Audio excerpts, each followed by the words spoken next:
come here to stop our fear, or even the scar for nuclear war in some forgotten year. Teach me how your light ships run.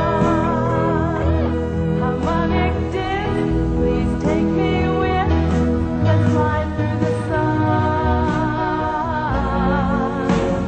Take me there, take me with you tonight.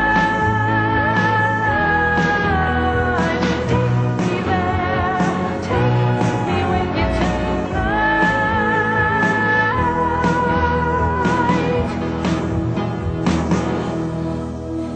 It came down low and it passed me by, a wounded star straying far. Look out, you're too close, get over the mountain high, way up, way up, way up you go. Take me there, take me with you tonight.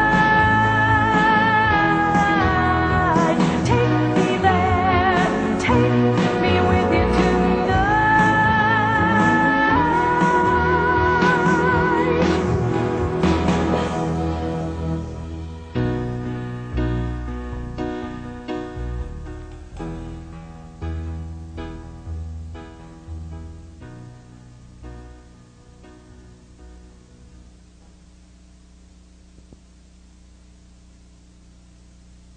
My name is William Cooper. I'm standing on Highway 375 in Nevada, about 140 miles north-northwest of Las Vegas. The mountain that I'm standing on is known as Hancock Mountain, and we are at Hancock Summit. Few people who travel this road, if any, ever realize that off in the distance over those mountains is one of the most closely guarded secrets in the history of the world. And that secret is the subject of this videotape.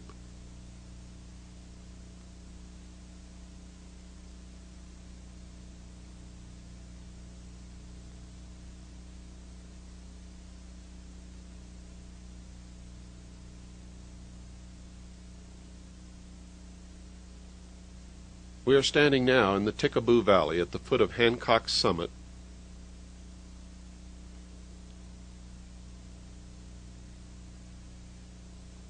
Across the valley, approximately in the center, is a ranch owned by Steve Medlin. This is a cattle ranch, but it is also one of the first lines of security for a super-secret test site known as Area 51.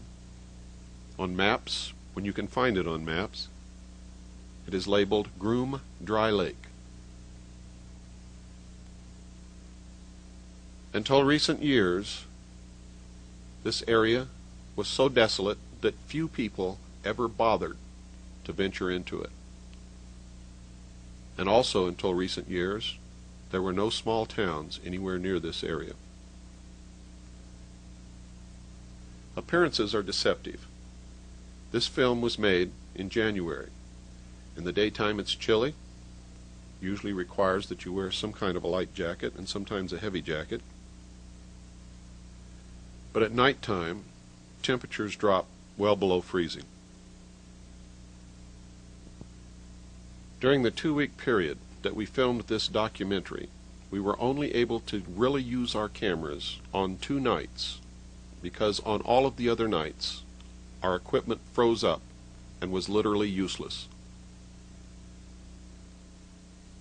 If you should venture into this area in the wintertime, make sure you bring plenty of warm clothing and emergency equipment should you break down at night.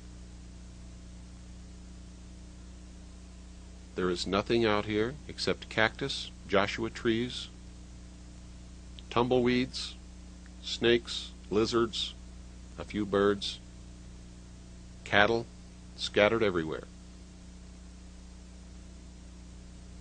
No one is ever able to come into the Tikaboo Valley, or in fact anywhere near the test site from any direction, without being detected and monitored for the entire time that they are in the area.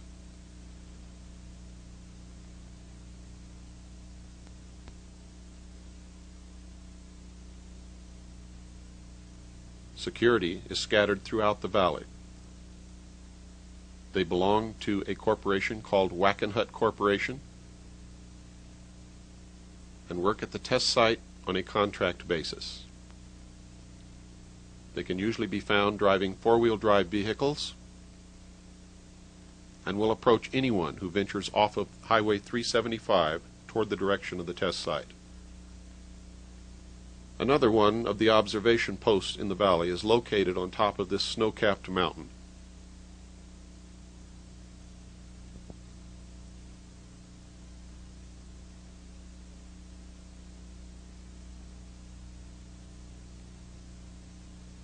If you look carefully, at the very highest peak, you can see the observation tower. Also, if you notice, coming from the left side of your screen, you can see one of the black helicopters that patrols the entire area on a random basis. From this observation point at the top of the mountain, they can see everything and everyone for a radius of 80 miles.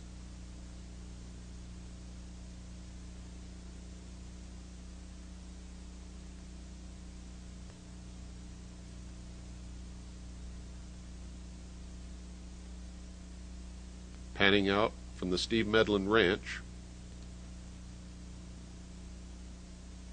you will notice that we are standing at the junction of the dirt road that goes into the test site and Highway 375.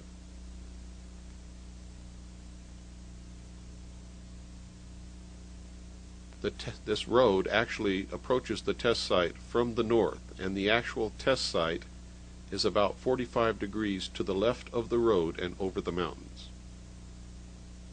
Most of Nevada can be classified as open range. Open range, for those of you who have never heard the term before, means that there are few, if any, fences, and cattle roam freely. You must be extremely careful when driving at night and during the daytime, because cattle can frequently be found standing directly in the center of the highway. This is the area known as the 29.5 mile marker, although there is no actual 29.5 mile marker. But this is approximately halfway between the 30 mile marker and the 29 mile marker. This is the famous mailbox on the side of Highway 375 in the Mojave Desert in the state of Nevada. From this point, tens of thousands of people have watched strange craft fly in the sky over Area 51. This is the small town of Rachel. It hasn't been here for very long. Most of the people who live here work for the government or for the test site in some way or other. The entire town is made up of mobile homes, RVs, and camping trailers, and there are really only about 2 or 3 permanent buildings. This dirt road eventually links up with another one that is another entrance to the test site. This is the Little Alien, owned by Pat and Joe Travis, and we're going to interview Joe Travis in just a few moments.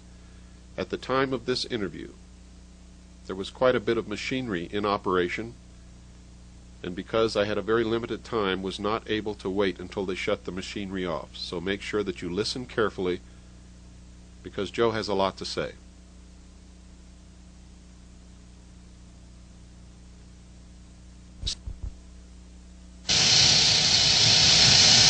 We've been here going on 4 years, be 4 years in August, and it's been an experience. All the beautiful people we've met, things that we've learned about UFOs and such. It's been a fantastic experience. Something that a lot of people don't get to experience.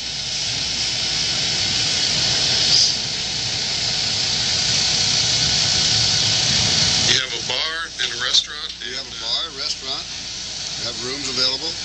How many rooms, Joe? We have 8 rooms.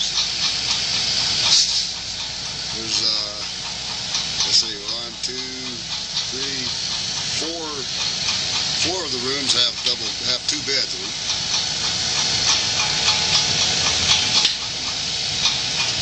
Have you ever seen any UFOs yourself? Oh, the first winter we were here, at that time the bar was called the Rachel Bar and Grill. First winter, it was very cold outside. My wife and I were the only ones in the bar. And we were sitting about in the middle of the bar, I'd say. And suddenly a beam of light came through a rear door. Just, well, my best described it probably like a flashlight going through an opening. Just the light was there and then suddenly it was gone. So my wife and I looked at each other and I said, did you see what I think I saw? She said, yes, I did. And it was like that, I felt a presence. I don't know how else to describe it. I felt that something or some kind of energy was there. That's the only way I could explain it. So I said, well, come on in, you're welcome. Make yourself at home. Was the door open, Joe? No, the door was closed. It was, like I say, it was very cold outside. It was probably 20 below zero. So this light was actually coming right through the door? Came right through the door. Just an instant right through the door. Like I said, the jam, like a flashlight goes through a door, you know, they light up the jam. And then it just disappeared. And we never saw anything leave. Whatever energy it was, it just came and we didn't see it leave. Never. Do you think there's really some UFO type craft out here in the test site, Joe? Oh, there's no doubt about it. In my mind, there's too many people that have reported it, and too many people have seen them, and too many people have photographs. So it's just not, it's not someone's imagination. There is something definitely out there. That's my opinion, of course. You know.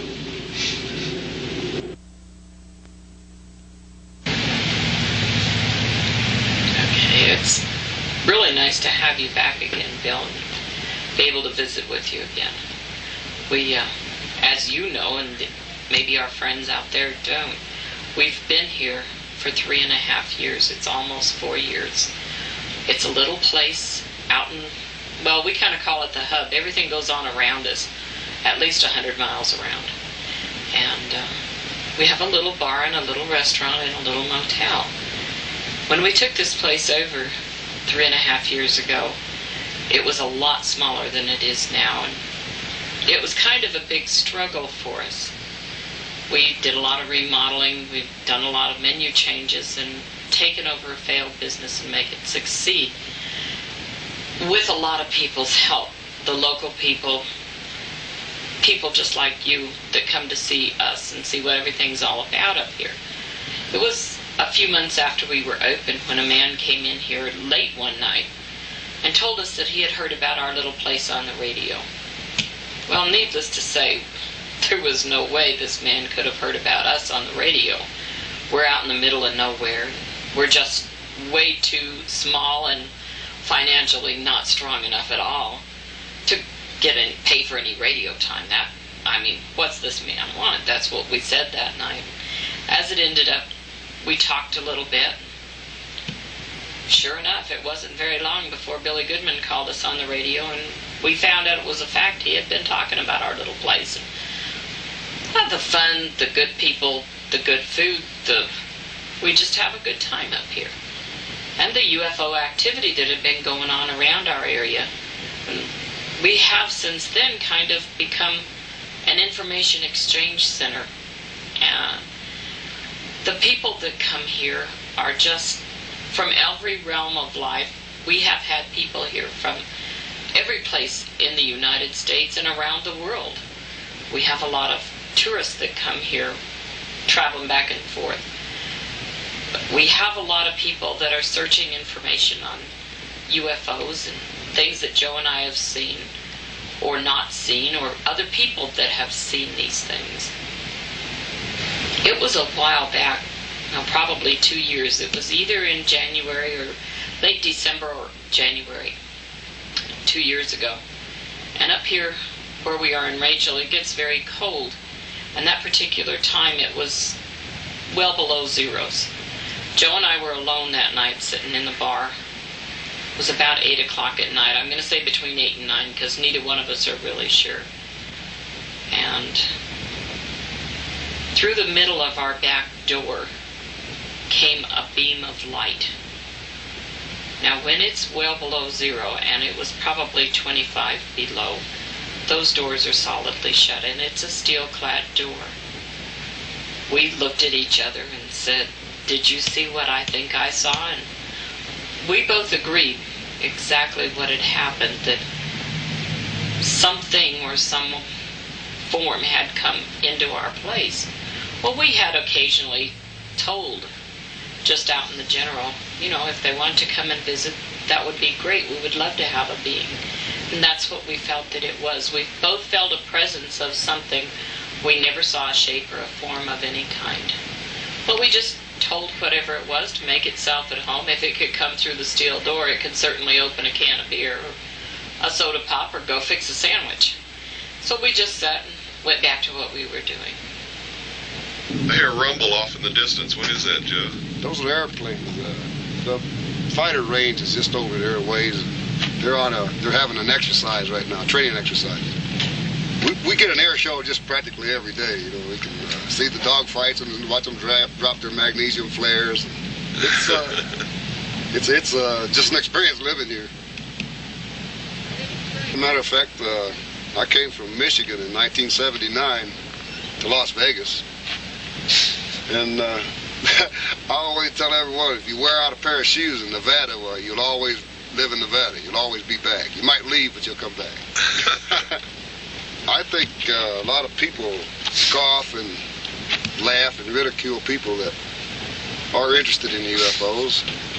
And I think before anyone forms an opinion, one way or the other, that they should take the time to do a little research on their own.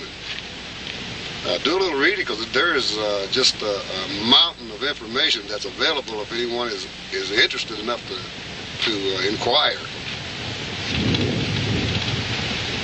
That's a sonic boom. They break the sound barrier, and they shake us pretty good here sometimes. I noticed that the other day. There was about 3 right in a row, and it sounded like all these trailers were going to come crashing down. Sometimes you really think they are.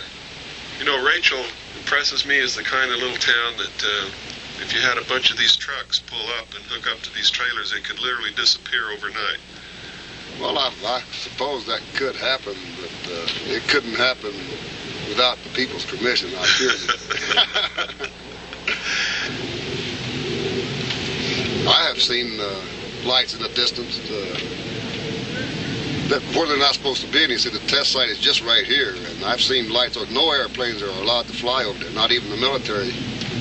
And I have seen lights over there that I can't account for. What have you seen those lights do? Do they just hover? Do they move? What do they do? Well, they're just, the ones that I have seen are just there in a great distance. And I'm inside the restaurant bar, well, just all the time. So I don't really have a lot of time to look. But there has been like stars that we have noticed to be there one night, and they won't be there for a week, and then they'll be back again in all directions, and they'll move from place to place. My wife saw, well, my wife was telling this one lady about the stars that we see that move, and she was skeptical, But they spent the night in our motel, and we had closed up, and we were on our way to our room. And my wife walked to the end of the people that she was talking to were getting some stuff out of a U-Haul truck. So the wife said hi, and we started chatting. And the wife walked over to the end of the building and said, "Here, I can't remember the lady's name. So here's the star." She was talking to the other lady. So there's that star I was telling you about that moves. So the lady walked over and looked, and just like someone turned on a light bulb, it disappeared. She said, "Oh my God, it vanished." And that's what happened. It just it was there, and then it wasn't. Did you believe in UFOs before you came up here, Joe? Well, I've always felt that I've kept an open mind about it, because anyone that can have the knowledge that there are trillions of stars in our galaxy alone, and each star is a sun.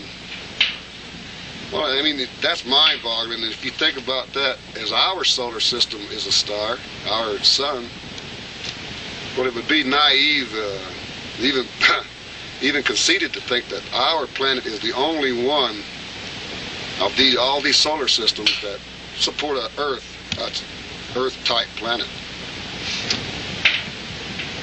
Thank you, Joe. You're welcome. Last summer there was quite a little difference. There was an object in the sky that Joe and I had watched quite a few nights when we went home, and it would change, and yet it would still be the same object. It would change positions, directions. I went to show a couple that had been here, particularly, her name was Susan, where their room was going to be, and I said to her about the object in the sky. I said, it's going to get brighter, it's going to lower, and it's just going to be different. She said, that's Venus. I said, no, Venus is up there, and I showed her where it was, just a little bit further up from this object. And it was about 10 minutes after 10 that night when Joe and I got to go home. Susan and her husband were outside having to go through the truck to get what she had told them to put by the back door that was in the middle. Well, anyway, I got home a little ways past where they were, and I called to her because this object was excessively low, way down by where the hayfields are. And I called to her, and she got there, and she had just enough time to say, oh my God, it disappeared. And exactly just like that. That's how she saw it, and it disappeared.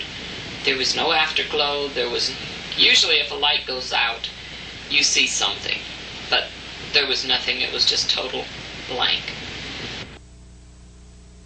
Well, by now, you should have guessed that the secret that we're looking for is what the public generally calls UFOs. But that's not the only thing that you can find in the Mojave Desert in Nevada. There are many old abandoned mines, mine shafts, mining equipment, and a lot of it is dangerous. Be very careful if you come out here and you find these old mines. The shafts can collapse at any moment. In two of the mines, I actually found dynamite that had been left. This valley looks like it's empty. But just follow the camera and it'll zoom right in on the remnants of an old mining town. This whole valley is filled with the ruins of rock homes, mines. Who knows who lived here? But as you can see, it's just at the top of Coyote Summit above the little town of Rachel. I found this old ghost town when I was looking for a vantage point from which to view any portion of the test site and to watch the aerobatics of the fighter planes.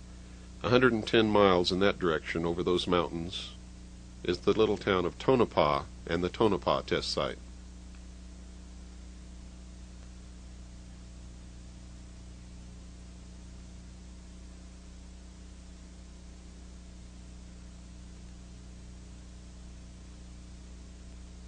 I found the ruins of this old mining town so interesting that I almost forgot my original purpose, but I'll show you just some of what I found. Most of the rock walls that made up the dwellings that these men and women lived in were very rough, very primitive. Maybe at one time they looked really nice, but you sure can't tell that now. Behind this house was an old grave mound.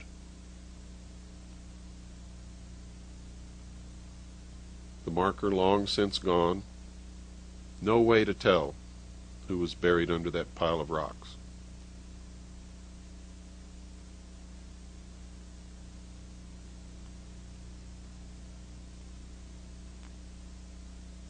It's January, as you learned earlier, and there's still snow on the ground, and it's very cold. In some places on the dirt roads where the snow is melting, if you don't have a four-wheel drive vehicle, you're very likely to get stuck.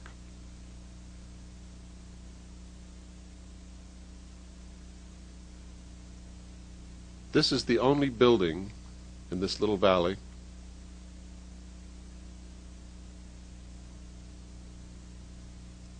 that is still mostly intact, although falling down. This was the best rock wall.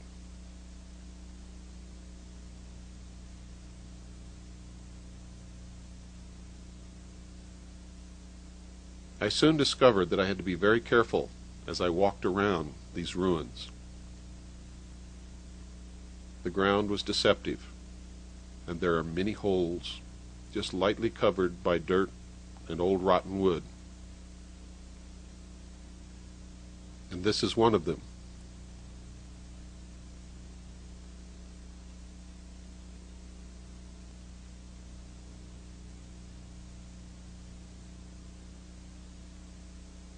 This, in fact, was someone's dugout home. The remains of an old wooden couch and a cardboard box are all that's left.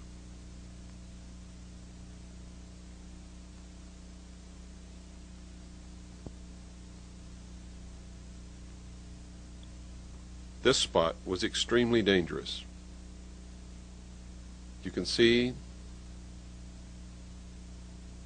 that there are mine shafts under the ground, covered by rotting wood and dirt, and all one has to do to disappear forever is just step in the wrong spot.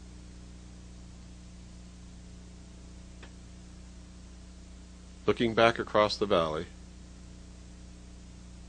was very hard to leave without walking across and exploring this old building, but realizing the dangers that lie just below the ground, the many tunnels and shafts that these men dug during the years that they looked for whatever they were looking for, kept me from doing it.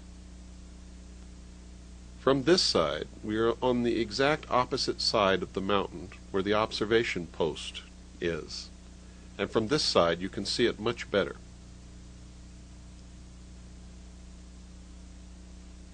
You can very clearly see the observation tower at the top of the peak. And now it's time to go down and wait for sunset at the 29.5-mile marker and see what we can film over the top of the test site.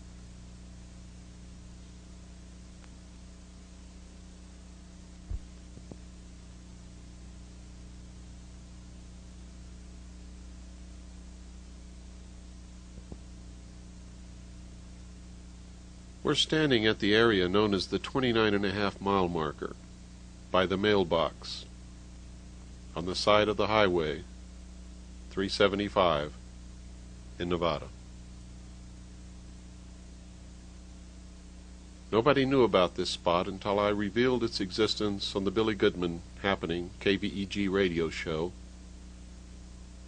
in 1989. Many of the listeners called in and urged Billy to put together a field trip so that they could come out and see if what I had told them was the truth or not. Since then, literally, tens of thousands of people have come out and stood at this spot and watched these strange craft that belong to the United States government fly in the sky over the test site.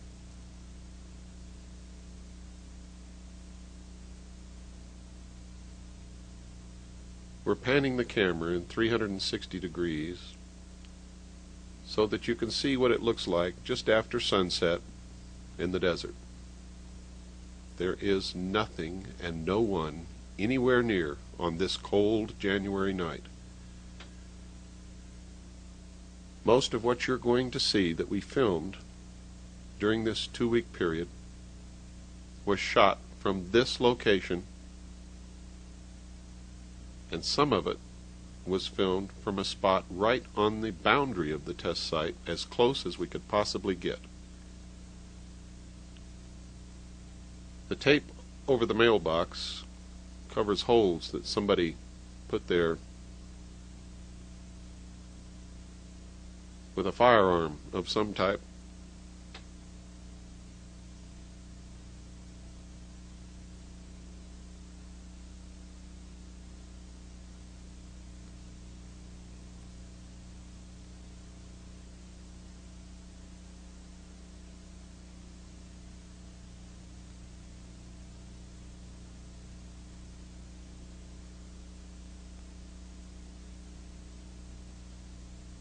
Very soon it will be dark, below freezing, and no moon. What you're watching is one of the fighter planes streaking across the sky. Training exercises and dogfights are conducted in this area frequently. Every day, while I'm asleep, these planes conduct their exercises, and I'm awakened on many occasions by sonic booms. If you'll watch closely, coming from the left side of the screen will be another fighter plane, and you can see how good these pilots really are as they literally come head-on and meet in midair.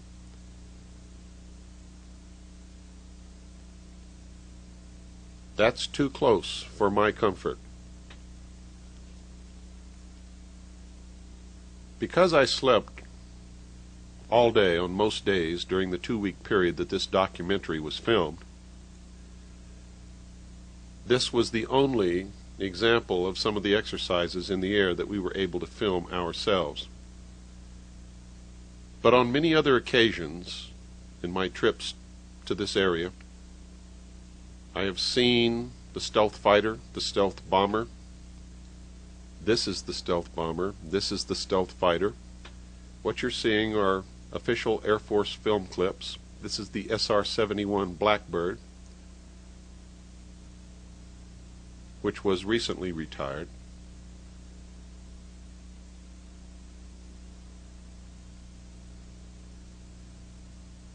This is the B-1 bomber. I have seen the B-1 bomber literally flying approximately 100 feet above the ground across the Tickaboo Valley. I have seen the stealth fighter, the B-2 bomber, several MiGs, all kinds of the latest fighter aircraft. And you can see all of these things too if you venture out into this area of Nevada.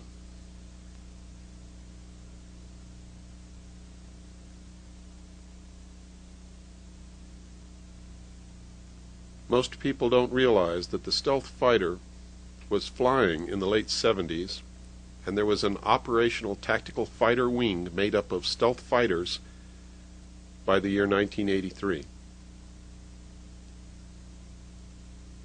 The inhabitants of the Mojave Desert in this area knew about these aircraft many years before the general public even had the slightest hint that they existed.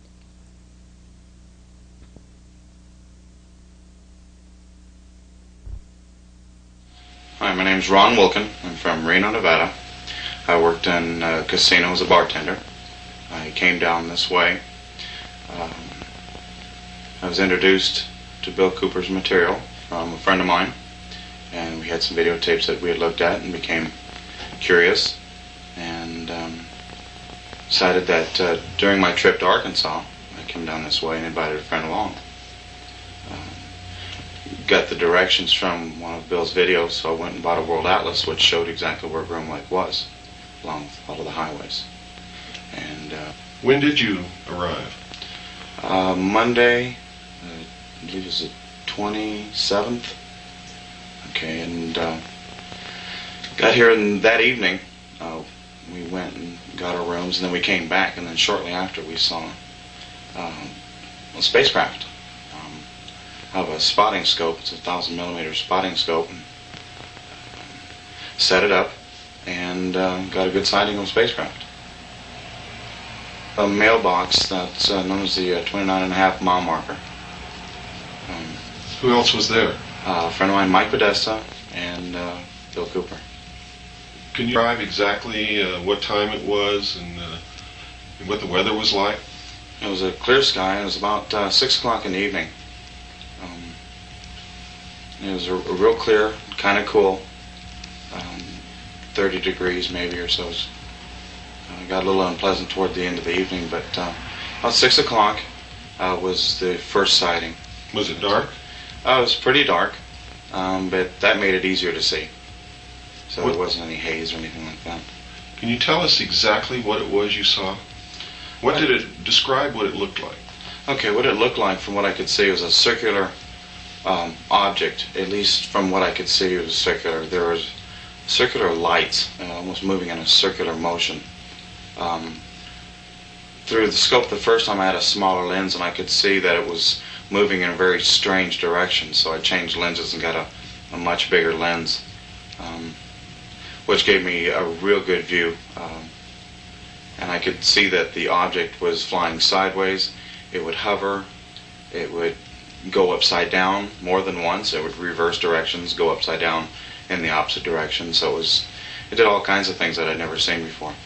What kind of lights? Did the craft itself have lights on it, or did it glow? Not on the top part of the surface. It seemed like it was the underneath that did the glowing. The circular lights were really obvious. It was kind of like they were on the edge of the bottom of the aircraft. Mm-hmm. Very unusual, and it was very easy to see even from a distance with a naked eye. But when you view through a scope, you get a real clear shot.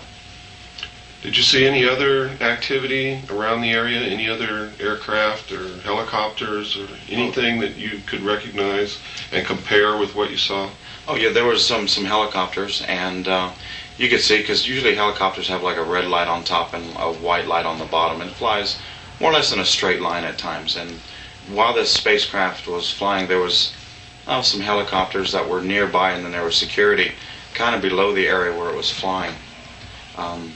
Later on toward the evening, there was some jets and things like that. They were doing some testing, so you got a chance to kind of compare, versus an airplane or jet, a helicopter, anything else. This was completely different.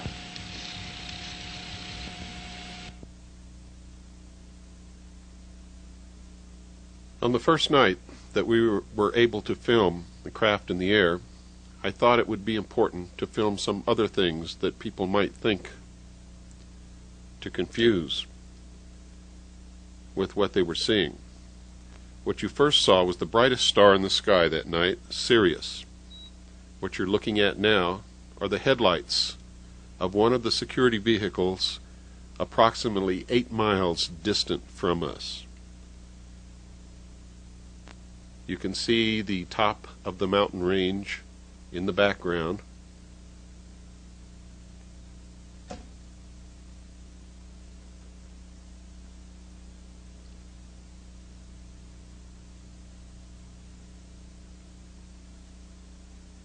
It is really very dark, and that is what most people would commonly call a UFO. Through the binoculars, it is actually almost saucer-shaped and looks very much like the drawing in the back of my book, in the appendix, my book, Behold a Pale Horse. This vehicle is moving at an unbelievable speed. It is 20 miles away from us, and the entire craft glows. Now, let me make that very clear to you. The entire craft glows and pulsates with light. What you're looking at is not an airplane. It is not a rocket. It is not a balloon.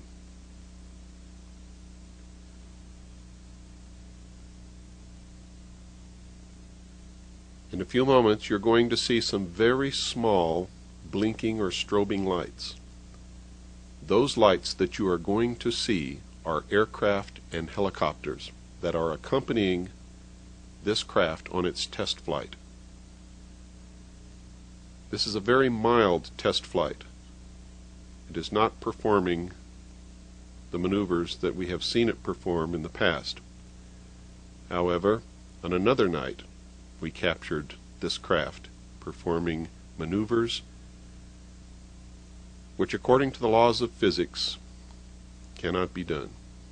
And if they could be done, according to the laws of physics as we know them, no human being could live inside a craft performing those maneuvers unless the laws of physics as we know them are wrong.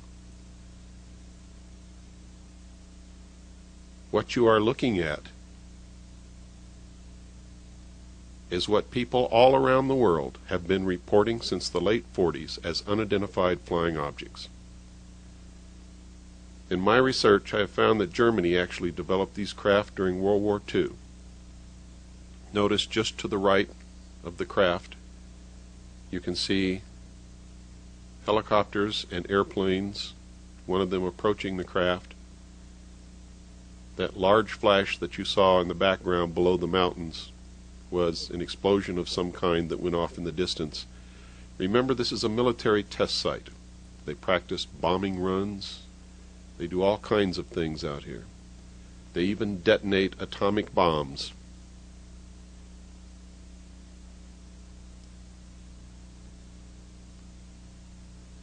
See how small the airplanes and helicopters are compared to this craft?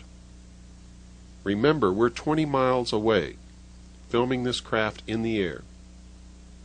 The horizontal movements, the real rapid ones, are when I'm panning the camera to keep it in the frame. At no time ever do I move the camera vertically. What you are seeing there is the craft making those maneuvers on its own. The only movement of the camera is horizontally to keep the craft in the frame of the video camera.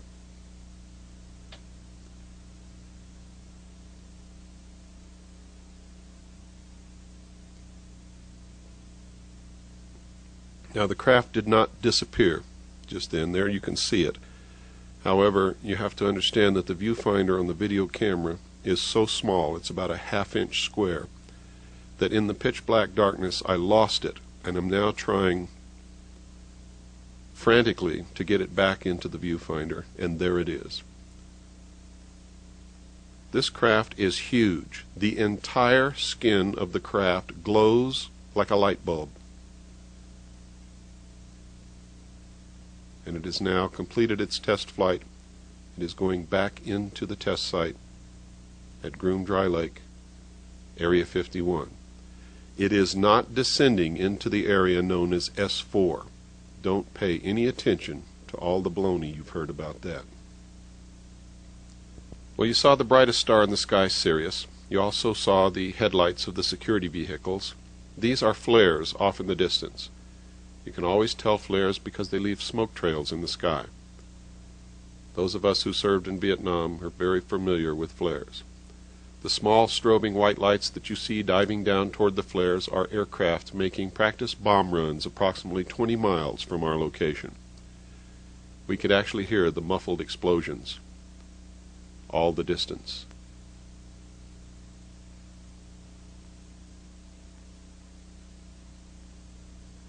You can see now another plane coming in to make his run. My name is Mike Podesta. I'm from Reno, Nevada, 28 years old, former member of the U.S. Freestyle Ski Team. We just came up to Rachel, Nevada, or Area 51, and check out some things that we could see.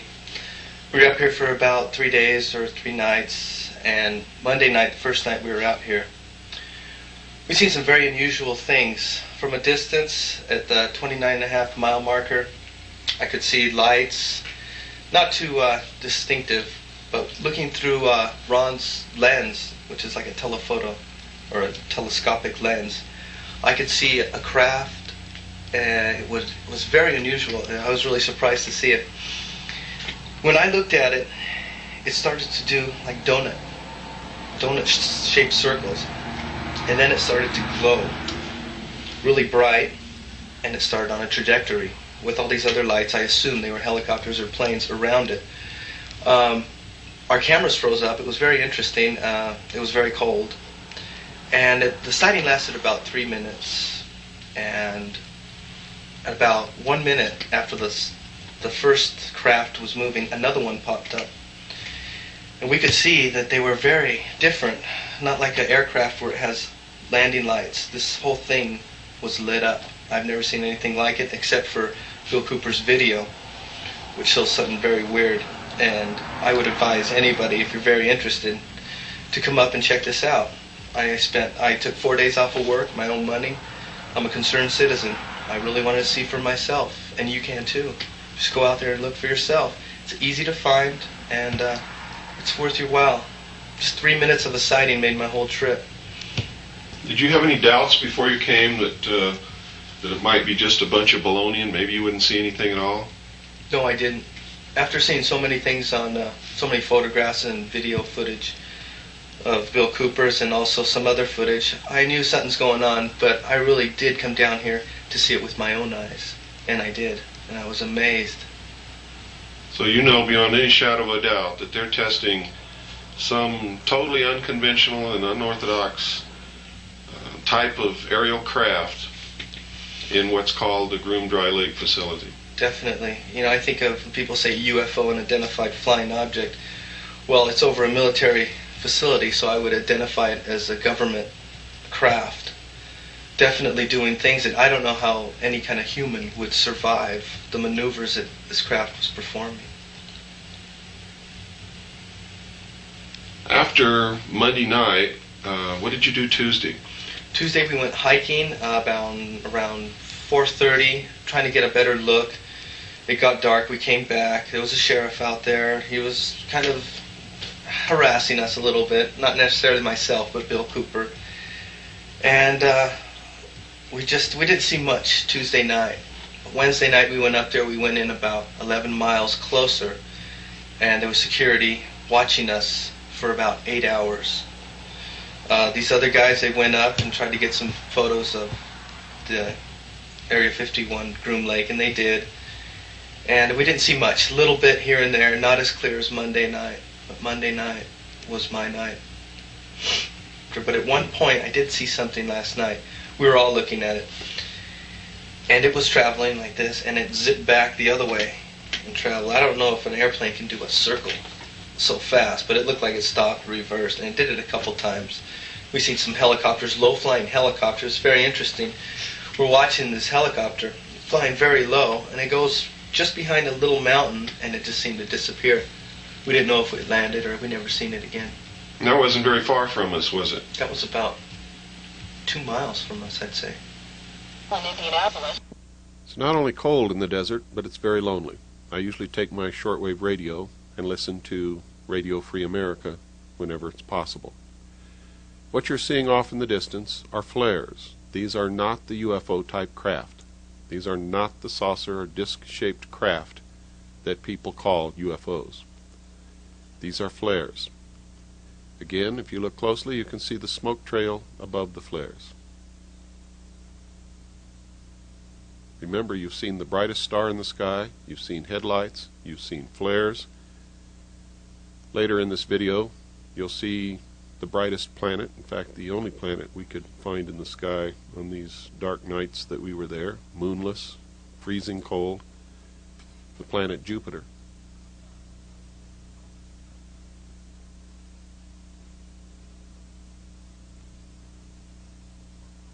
We wanted to make sure that you could see everything that people could possibly say was being confused with this craft that we're filming.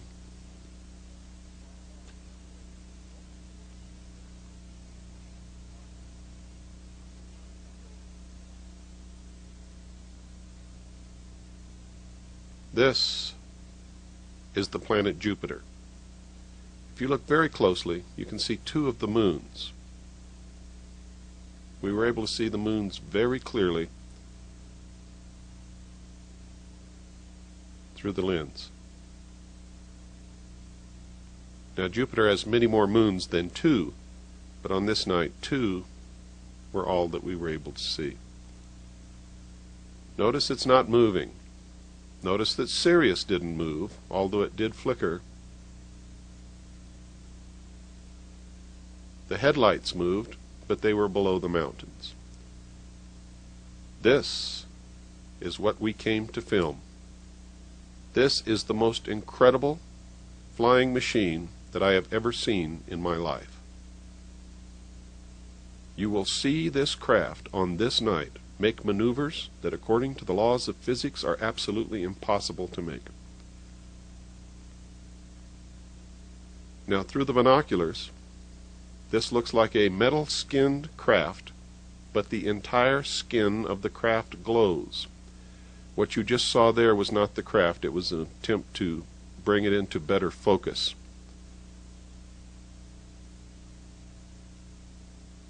When you see extremely rapid horizontal movements like that, it is us moving the camera to keep it in the frame. We never move the camera vertically. Never. You just saw the craft do something that we've witnessed on many occasions. It literally disappears from the sky. Through the binoculars, you can see absolutely nothing there. It doesn't turn out lights. It doesn't stop glowing. It disappears. If what we've observed on other trips and on this night is what we think we're observing, then these craft are actually time machines. You see it just come back. It just materializes out of nowhere. And there it's gone again. This is uncut, unedited film. It is rolling exactly as we shot it. Now that's us moving to keep the craft in the frame. Remember, we never move the camera vertically.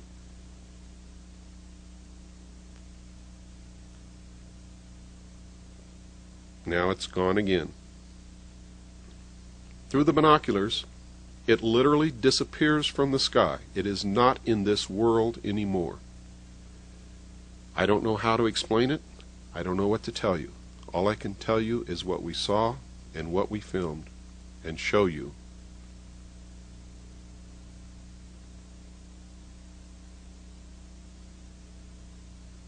These maneuvers by these craft have been reported by people all over the world, from every walk of life, from every station, from every economic situation, from presidents and leaders and rulers of countries, to chief executive officers of large corporations, to military personnel, officers and enlisted, to the man on the street, to homeless,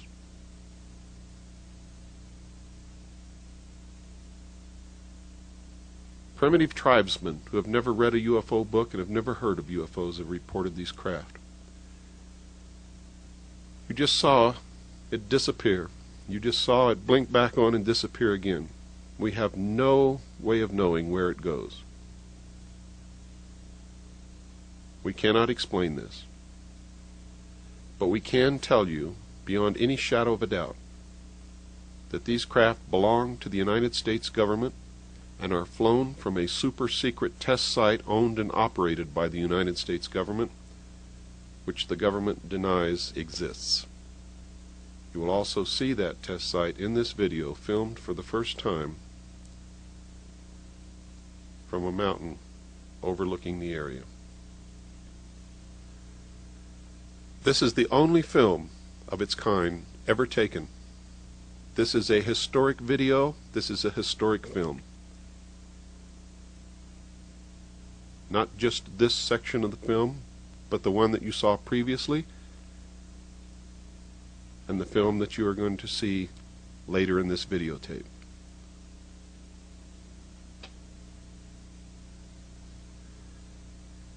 Now, if Germany developed this technology during World War II, and they've been secretly working on it ever since, why is it kept so secret from the public when we know by our research that the United States government Great Britain, Canada, and the Soviet Union all possess this technology.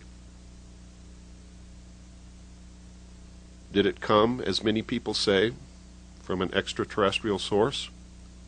I can't answer that question. Those are the donut-shaped movements that was explained to you by one of the people that I took along with me. The 4 people that you see in this videotape had never seen a UFO before in their life, and that's why I brought them with me, so that you could hear from their own mouth what they saw. Now let me venture a question to you. What better way to unite all humanity in a one-world government than if we were attacked by some other species from some other planet?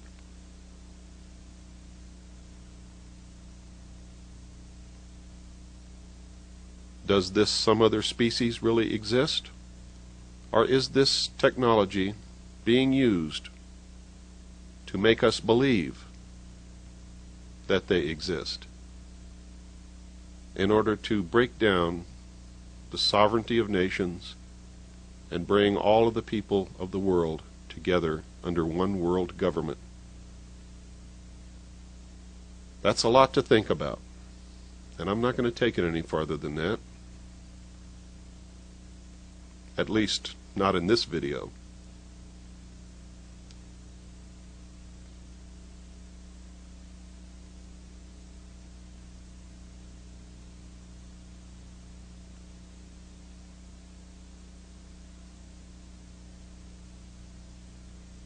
Remember, this film is uncut and unedited.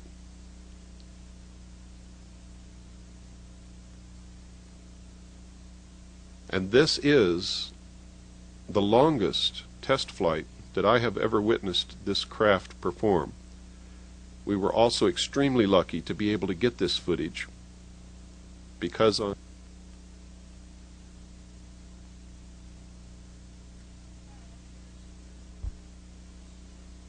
Me and my husband were invited by Bill Cooper to come up and to view the Area 51 Groom Lake test site. We came up Monday night. We happened to pass Bill on the 29.5-mile marker going to the Little Alien, and we didn't really realize he was there. Anyway, we got into town and we didn't do anything that night.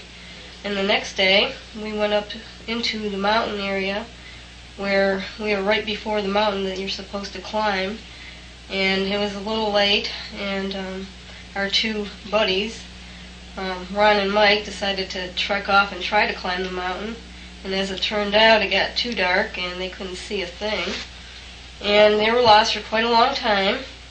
And me and my husband and Bill were up on the hill, and we were watching how the security kept coming back and forth and in and out of the test range area and watching us quite concerned. And as it turned out, some security officer came out and checked out the vehicle, and because it's the federal land, I believe, that we were on, they called the sheriff. And as it turned out, the sheriff came out and basically asked us to leave, but Bill pretty much stuck up for the whole situation and told us that, told the man that we weren't supposed to leave because this was federal land and we could stay there. So as it turned out, he kind of made up an excuse that we had to move our vehicles away from a watering hole where the cattle come, and we got to stay longer. And as it turned out, during this time, Ron and Mike finally found their way up after probably 2.5 hours of being out in the desert, and they were freezing and tired and what have you, but it was quite an experience, I'm sure, for them. The only thing that I could say that we really seen, besides the security and all the interest they had in us, was some sort of illuminated vehicle, whatever it was, coming up over the mountain range that kind of like went straight up, right over the mountains, and then stayed there for about a minute and then went down again. It was interesting, but we're not sure exactly what it was, but it was very, very illuminated. It didn't look like the helicopters or the planes that we had been seeing flying all night. After a while, you get to know that things such as what helicopters look like and what planes look like, then this was quite a bit different. Now yesterday, which was Wednesday, we went up in the early afternoon and decided we were going to climb the mountain. We drove our Bronco almost to the base of the mountain and went up and walked all the way up to the peak that we were supposed to go to. And what we saw was quite enlightening. We could see a good portion of the whole test site, which was a dry lake bed, very, very flat, with all kinds of different buildings, hangars, airplanes. In fact, when we looked down with our binoculars, we could see planes clearly in view, large planes. We seen a plane come out of there. We seen a helicopter flying around. And the only thing that kind of worried me about the helicopter is it started to fly around in the vicinity of where Bill was and where we were, and we were getting a little paranoid that they were going to come up and basically check out what we were doing, as it seemed that all the security knew that we were there. There were probably 5 to 6 vehicles during the time we were there, going back and forth on the road and slowing down, and binoculars out and what have you. So we were really concerned that they might have some problem with us being up there.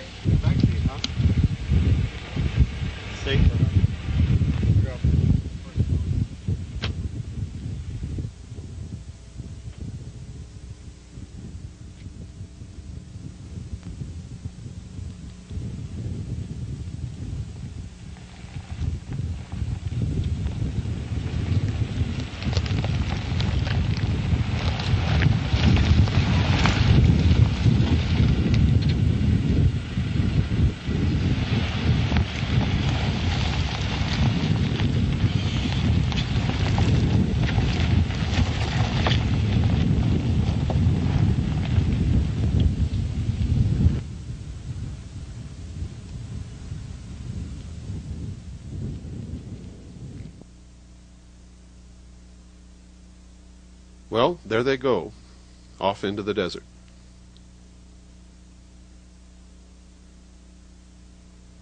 While Mike Podesta and I stayed on the hill, Ron, Karen, and Earl took the Blazer and followed a little rutted trail for as far as they could, and then made their own trail, blazed a trail, if you will, to the base of a mountain, which we already knew was on the BLM, our public land.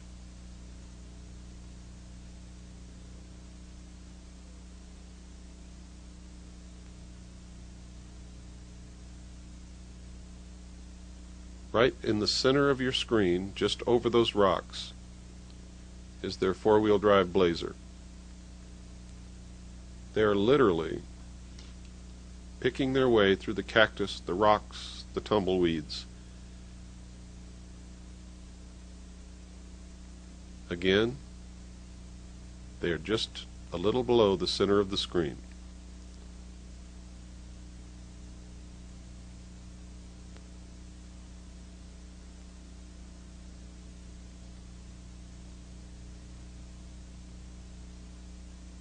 I do not recommend that anyone who watches this videotape do what we have done. It is extremely dangerous.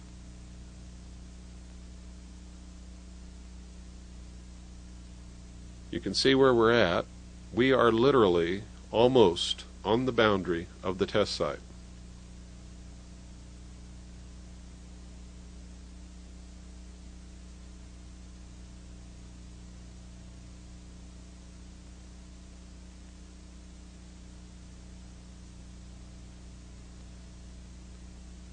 Going to pan around so that you can get some idea of exactly where this section of the documentary was filmed. Down at the lower part of the screen you can see the water hole that the sheriff made us move our vehicles 1,000 yards away from in the middle of the night. We won the battle because he told us we had to leave the entire area. You see the road that's going up to the base of the mountain in the distance? That's the dirt road, and where it meets the mountain is Highway 375. We're approximately 12 miles from the highway at this point.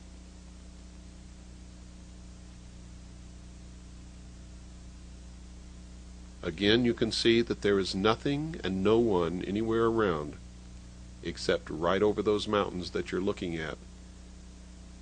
It's one of the most super secret test sites in the United States of America.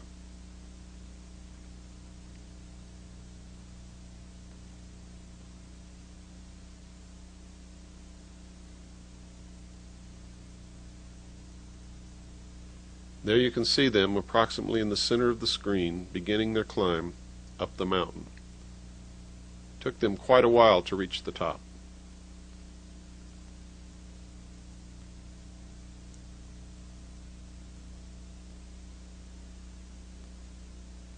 Again, they're about in the center of the screen.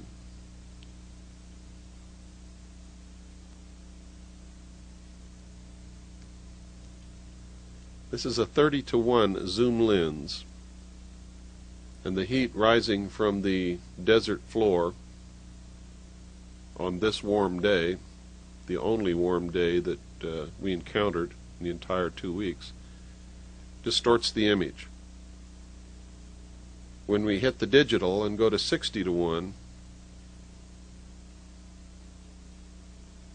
you'll see that the combination of the wind, and it was very, very windy, the wind buffeting the camera and the heat rising from the desert floor seriously deteriorates the camera image.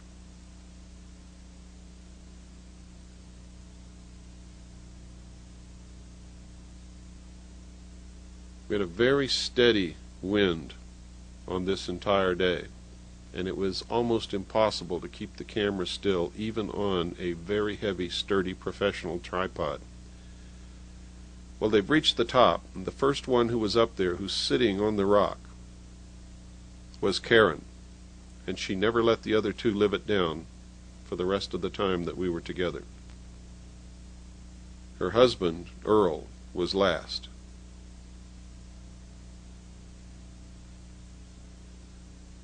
I don't envy him at all.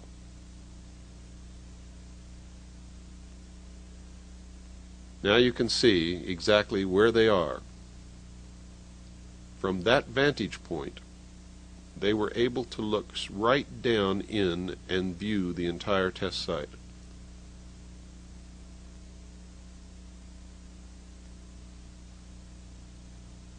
That's quite a long ways from my position on top of a small hill next to the dirt road that leads into the test site. The actual border of the test site at this point is no farther than 3/4 of a mile from our position.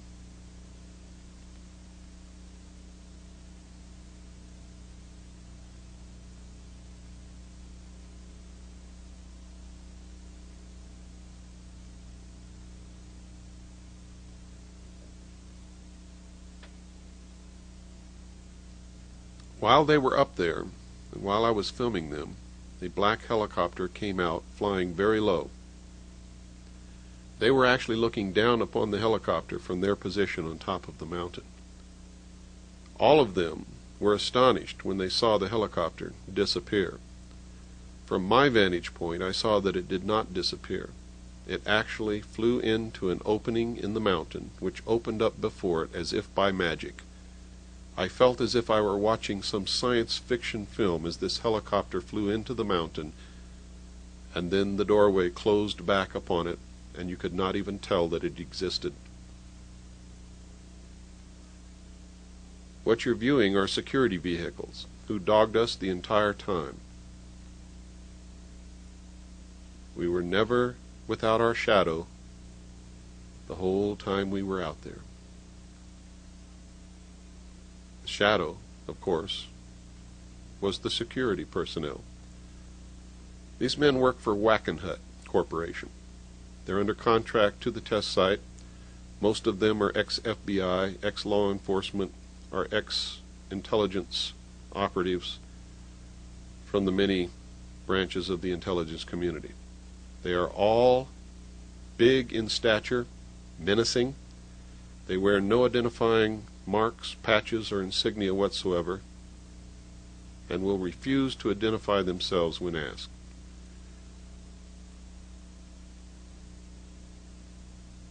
These two drove up and wrote down the license number of our vehicles.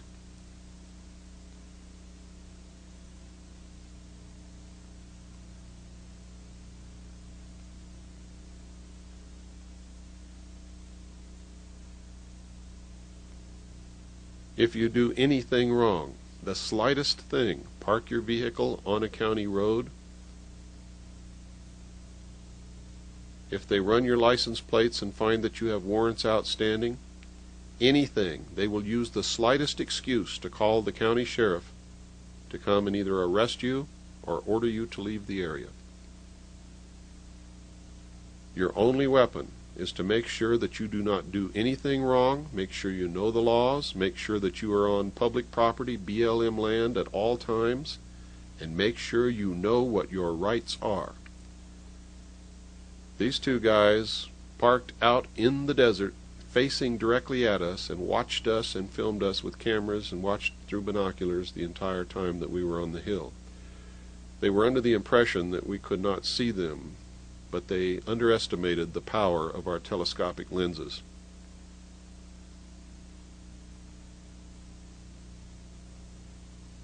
That will give you some idea of the security. Well, you can see our intrepid climbers coming back down the mountain, and you will hear from one of them now. And we were getting a little paranoid that they were going to come up and basically check out what we were doing, as it seemed that all the security knew that we were there. There were probably 5 to 6 vehicles during the time we were there, going back and forth on the road and slowing down, and binoculars out and what have you. So we were really concerned that they might have some problem with us being up there. As it turned out, the helicopter just flew around for a couple minutes, and then I don't know where it went, but it just disappeared, and I don't know where it went because it didn't go behind any mountains. The mountains were too low. So I'm not too sure what happened to the helicopter, but it was an unusual experience to watch it. And we were very high, and we were way above it, so something happened to it, but don't ask me what. Anyway, we got quite a bit of, I took some shots with my camera, and Ron took shots with his camera. And I think the only thing we regret was we didn't have the proper equipment and possibly like sleeping bags and things like that, because I think we definitely would have stayed up there all night long, and I think we would have came out with some really good footage if we did. The thing is, it's a very high peak, and you have to basically dress for the occasion and take enough sleeping bags and food and what have you to keep your energy up. I definitely would recommend anybody who knows anything about this to come out and see what's going on, because I don't think you'll be disappointed if you spend 2 to 3 days here. I mean, just the fact that they are so concerned that you're out there is enough reason for me to believe that something goofy is really going on. I have no doubt in my mind that, they are flying some kind of very, very sophisticated craft. So, I'll be out here again probably in the next couple of months just to get some better footage with maybe a better camera or video recorder, and I'm going to try my best to get what I can. Well, that there definitely is something strange going out there with the government, and I think that if you have any interest in seeing any kind of flying saucer type vehicle, that this is probably the best place to come. If you stay a few days, you can probably see something. And just don't worry too much about the security. As long as you're on the right piece of property, I guess you're going to be all right.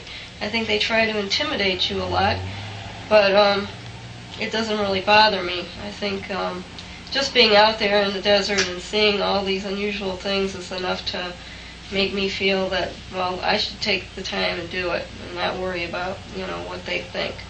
I will be out again, so until next time.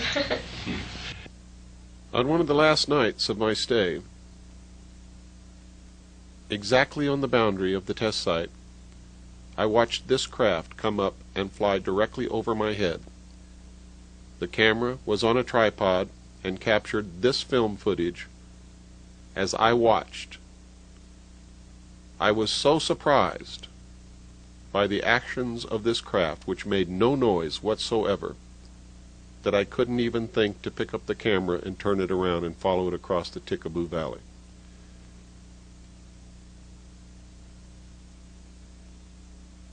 It was shaped like a flying wing, what's commonly called a boomerang-shaped craft, made no noise, and had white lights all along the leading edge.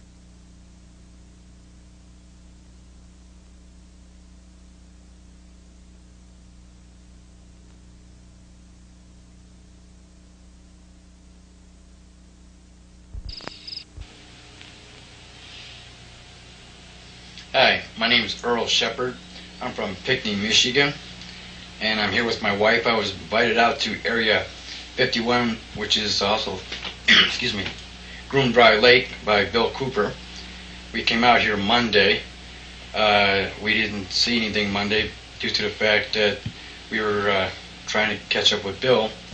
But we came out Tuesday evening. It was about 8 o'clock. We were sitting up on a hill area.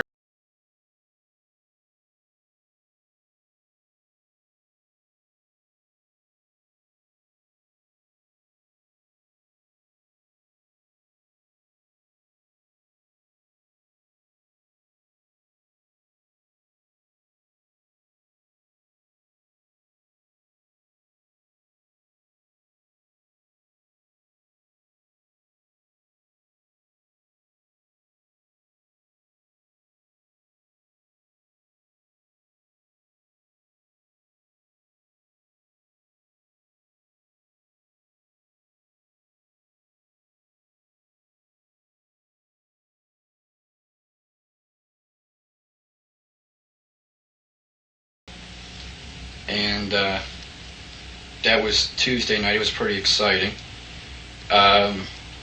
Also,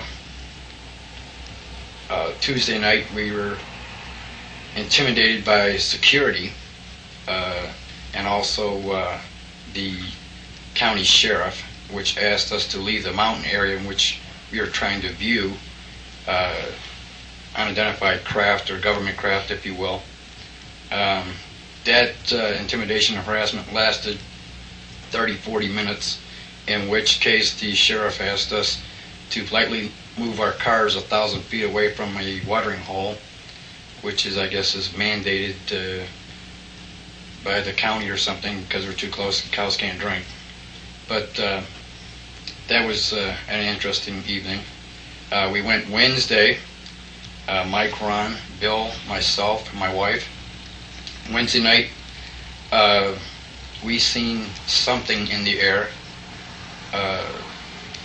It was a craft that was not illuminated. It was metallic, and it moved in strange and erratic patterns that I can't describe of any aircraft, even known government aircraft such as our Air Force uses, or commercial aircraft that can move in this manner. The reason, or the way I spotted it, is I was looking through my binoculars and it kept like twinkling, but it was moving in an erratic pattern, such as it went up, then moved right, moved left, and it spun, and then it went down. And through my binoculars, the reason I spotted it is because I was out of focus and I made it look like a silver ball. And then when I focused in, I can see a very little faint light, and this light was moving in a horizontal and vertical pattern in which there's no known aircraft that I'm aware of that can move. We also climbed the mountain. We went on top of the mountain. We looked down in Groom Dry Lake. We seen 4 military C-130 type aircraft. We seen jets, helicopters. We seen hangars, lots of security out there. We also seen that they have 4 very large holding fuel tankers that are behind the hangar area. The area is very vast. It's very, very large. It's hard to visualize how big the area is, but just given in miles, I'd say it's like 4 or 5 miles wide. Looking through my binoculars, that's an estimate. While we were up there, also a helicopter came out between the mountains. We don't know where it came from. It came from behind the Groom Lake, or at the end of the Groom Lake area. It came out, it circled a couple times, it came towards us, about a mile away from us, and then flew in. It flew low into a mountain range area and then disappeared. In fact, it was before the mountains. It didn't appear that it went into the Groom Lake area, but it disappeared and never came back up, and we were kind of scared because we were up on the mountains looking into the test site area. We had some pretty good view up there, and we also seen low-flying aircraft doing maneuvers. Other than that, we really didn't see anything other than the aircraft that I described in the evening. If you're going to go out there, I would strongly advise taking some good winter warm clothing, a compass, some good flashlights. You need to set up some kind of signaling within your party so that you know what's going on, emergency signals, and take the proper equipment to be able to view and sight, because it gets very cold out there, and it can be lonely and boring out there in the desert, but make sure that no one goes off on their own, and that because it's so easy to get lost. And that's about it. If you go out, don't go out alone. Come down to area 29.5 mile area where the marker, where the mailbox is. Come and view for yourself.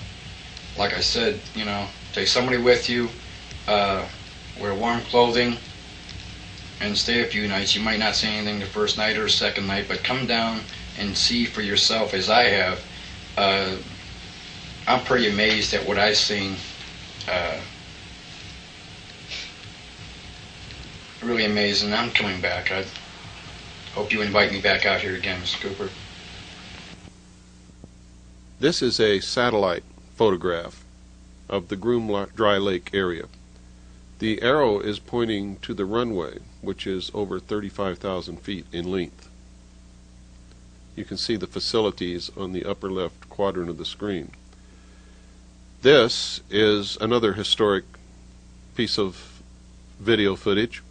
The first footage ever taken of the actual installation inside Groom Dry Lake from the top of the mountain, which you saw climbed earlier in this videotape. Here you're seeing an airplane land at the site. This is not one of the saucer-shaped craft. What you're looking at are the landing lights. You can see it very clearly through binoculars. The actual craft that we're talking about, the UFO saucer-shaped type craft, the entire thing glows. The entire flying machine glows like a light bulb. Now it's landed on the runway and it's taxiing up to the facilities. The Army, Navy, and Air Force, and the Marines, and the United States government have denied the existence of this test site for years. However, there have been many slips and leaks. These are two of the expedition that produced this film. The actual video footage was shot by Mr. Charles Wren of Millennium Productions in Los Angeles.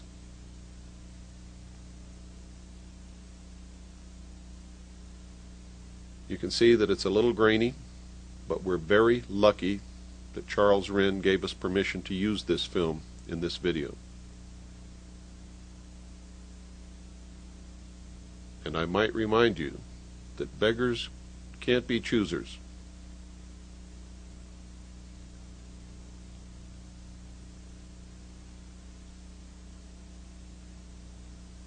It's almost sunrise and there's enough light to see the installations. very difficult to focus a camera in a very, very small viewfinder in the dim light.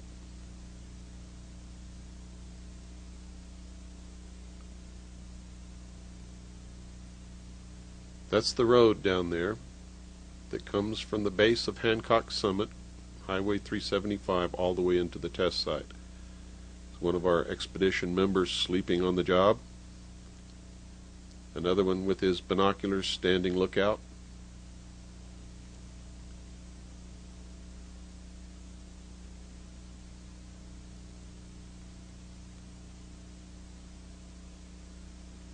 They were hoping to get some footage of the craft in flight from the top of the mountain on this night, but the only thing that flew in the air was the plane that you saw land on the runway.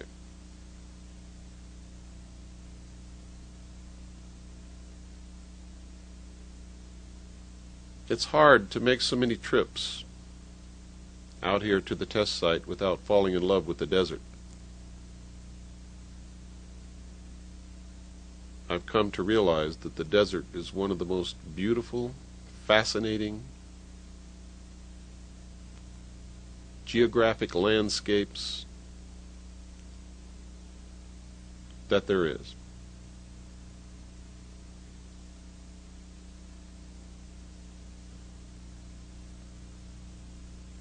There you can clearly see the dry lake bed. You can see the runway going across the center of it from left to right.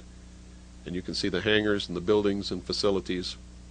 This videotape proves once and for all that when the Air Force, the Navy, the Marines, and the Army, and the government deny the existence of this super secret test site and claim that there's nothing there but dry lake bed, that in fact is a lie.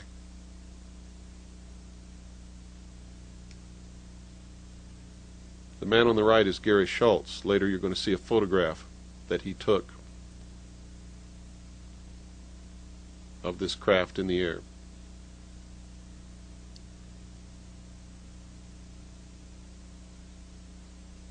We're quite a pair, Gary and I. He has one arm and I have one leg.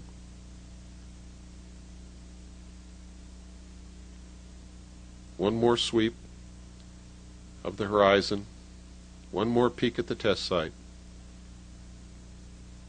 You can clearly see the dirt road that goes into the test site down below the mountain. And off in the distance, the hangars, the facilities, the runway. From the top of the mountain with binoculars or with a telescope, you can see everything quite clearly.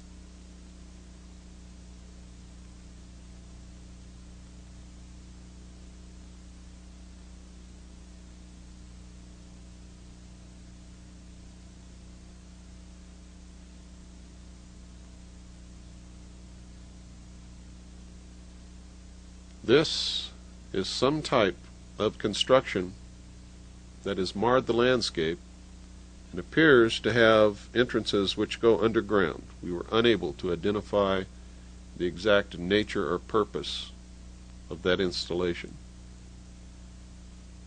Now, if you follow the dirt road from Highway 375 at the foot of Hancock Summit, this is where you will end up, and you must go no further than those signs. This security vehicle was waiting for us like a spider, and as soon as we drove up, they began coming toward us. But they stopped as soon as they saw that I had a video camera on my shoulder. These men who work for Wackenhut Corporation do not like to be videotaped. They do not like their picture taken. Those are the signs. I would advise you to stay as far away from those signs as I am standing as I make this video. If you cross the line between those signs, or any line that makes up the boundary of the test site, you are fair game and could be charged with espionage, could be arrested, and as far as I know, maybe you could be shot. This is the gate of the Medlin Ranch, and here you can see the ranch. There are quite a few trailers on this ranch, and we've watched many of the security vehicles drive up. The occupants get out, go into these trailers, and not come out for several hours. We deduce from this that the ranch is a front for the security. At night I have driven down the dirt road toward the ranch, and a brilliant white light comes on top of one of these poles and alerts everybody in the valley that someone is on the dirt road.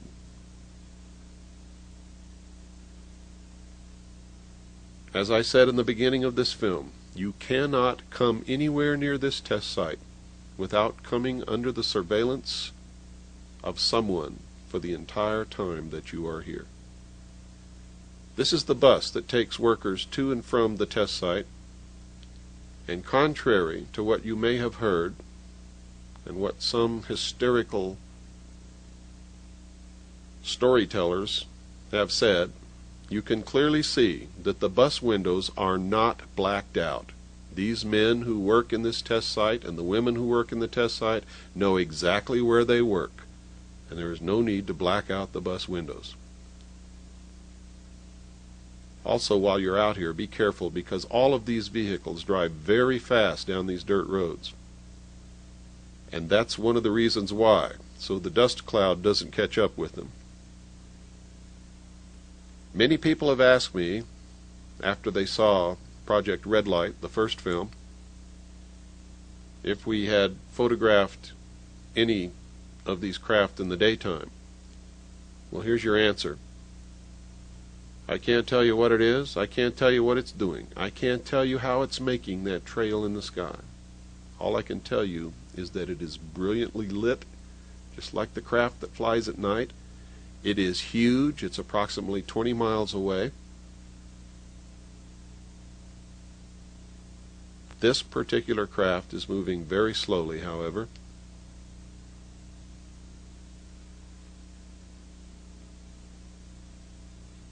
We suspect that they produce some kind of electromagnetic field which literally ionizes the air. Whereas it looks like the entire skin of the craft is glowing, it may be that it is ionizing the air, and it is the air that is glowing. Now that's just a supposition. I don't know that to be fact. Now watch what happens here. These things are absolutely incredible. When I was attached to the Office of Naval Intelligence many years ago, I learned that whatever you perceive as the state of the art of any technology in the public sector, that they are at least 50 to 100 years ahead in secret. This videotape should prove to anyone who watches it that science fiction is no longer fiction, it is science fact.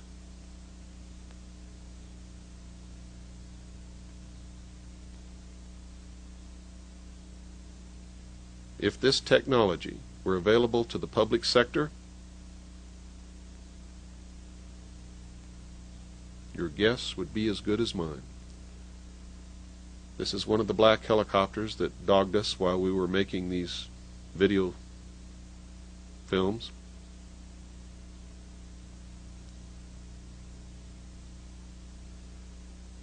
We saw this in the sky, and it probably is a natural phenomenon, but it was just too unusual to go unfilmed. It is a large Roman numeral 6. This is what's commonly known as a cigar-shaped craft hovering above the test site in daylight. You can see that it's right under the tip of that white cloud. It is metal. Through the binoculars you can clearly see that it is metal. It moves out from under the tip of that white cloud and actually moves sideways into the cloud bank behind it after moving some distance to the left.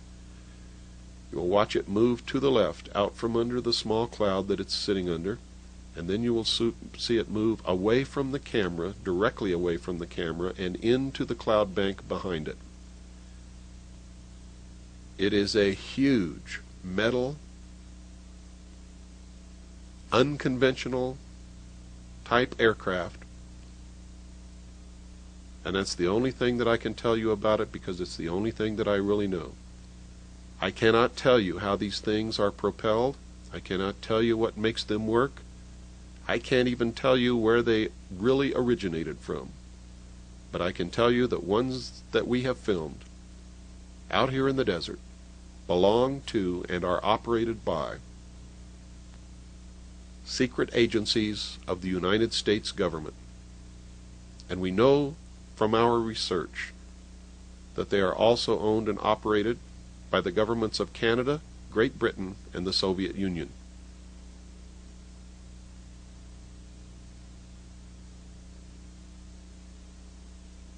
What better way to unite all humanity in a one-world government than if we were attacked by some other species from some other planet? I advise you to think very seriously about that statement. This is a photograph that I took of the craft flying over the test site. It's a black and white photograph. It was taken with a zoom telescopic lens at a great distance of black and white film and blown up. This is the photograph that Gary Schultz took of the same object approximately a year before I took my photograph. They are exactly the same craft. This is a drawing of the craft that you just saw in this video and on those two photographs. This drawing was made by a man who works in the secret agencies of the United States government and was able to view this craft in a hangar at Norton Air Force Base.